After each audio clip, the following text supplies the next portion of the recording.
And I think that the majority of us don't take moves because of fear, and fear is just uncertainty.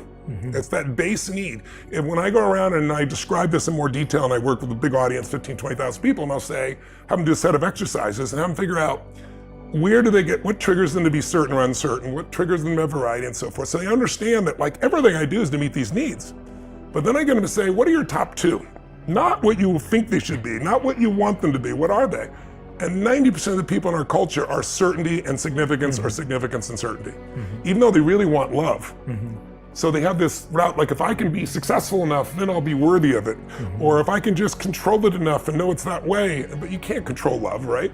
And so most people they're trying to meet their needs in a kind of a backwards way. And I think that fear, that uncertainty is what keeps most people from growing until they get enough pain.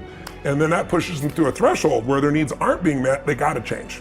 And unfortunately, most people wait till they have enough pain. Now, that's not my preference. I'm sure it's not yours, but I'm sure you've had experiences as much as I've had where you did have to be pushed that far to get there, right? Yeah. If you're wanting to change but not changing, it's because some of your needs are met by what you're doing and some of them aren't. That's why you're in that push-pull, but you don't usually do enough until you're pushed over the edge. Like smoking a cigarette, what does it give people? Comfort, because you take a breath of cigarette, you take a nice, slow, deep breath in and take it out, it calms the nervous system, right?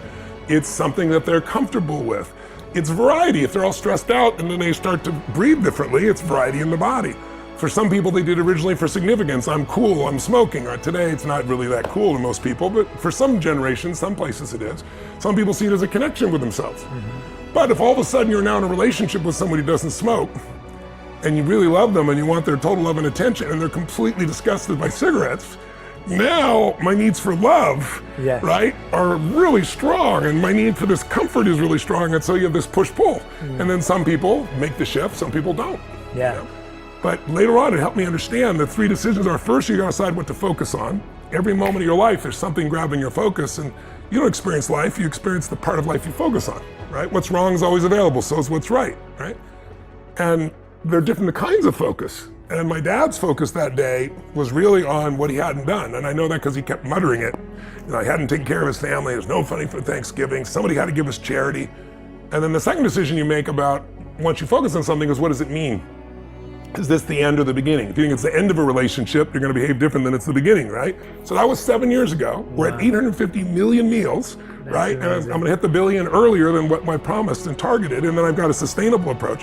But I tell you that because my worst day was my best day. The most painful day, the day where I felt like I'd do the least, where I felt impotent, led me to have new understandings, new skills, new capacities, new drives, new hunger. I mean, would I really be feeding 100 million people a year, 100 million meals a year if I was well fed as a child? Probably not. And I'd love to believe I'm such a perfect person, but no, I just know what suffering feels like, so I don't want anybody else to suffer, you know? So I think sometimes the suffering experiences of our life, if we don't let them crush us, we let them drive us, they actually become the best day in your life. And taking your worst day and making your best day is a beautiful target for anybody. I'd probably not be the man I'm proud to be. Like I had to grow, I had to become a practical psychologist at 11 to manage her so that my brother and sister weren't messed up. And it's like, there's grace in everything. And I always think it's like, it's our job to realize that life's happening for us, not to us, and to find how it's happening for us. That's our job. If we do that, then we have a magical life. If we don't, but if your energy's low and you're exhausted, then you don't find those empowering meanings. You know, that's why, to me, you can't separate the mind and the body. You got to feed the mind and strengthen the body on a daily basis in some way. And if you do that, life can be pretty miraculous. It's one of the reasons you see these achievers that no matter what they do, it's never enough. Just think about it, if you're always focusing what's missing from your life, how can you sustain happiness? It's software that will not allow that.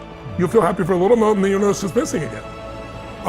What do you think's more often people focus on, what they can control or can't control? What they can't control. In my seminars, it's can control. That's why they go. I want to learn how to take control of my body or my finances or my business, whatever it is. So it's the opposite. But the average person, it's what they can't control. And with COVID, there's so much you can't control around you that people really sunk in that.